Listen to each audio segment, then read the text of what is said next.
ロックの神と崇められたビートルズのレジェンド、ジョン・レノン。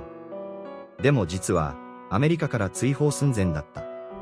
1970年代、ジョンは平和活動に奔起。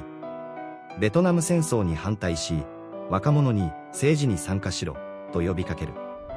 これがニクソン政権の逆鱗に触れた。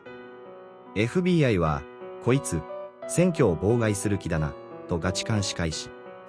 電話は盗聴、コンサートは妨害、極めつけは国外追放作戦。理由は、昔マリファナ持ってたよね、と、こじつけ3枚。でもジョン・レノンは戦った。5年にわたる裁判の結果、1976年に勝訴してアメリカ永住権ゲット。国家 vs ロックスター。勝ったのは、ジョン・レノン。伝説は音楽だけじゃなかった。ご視聴ありがとうございました。チャンネル登録よろしくお願いします。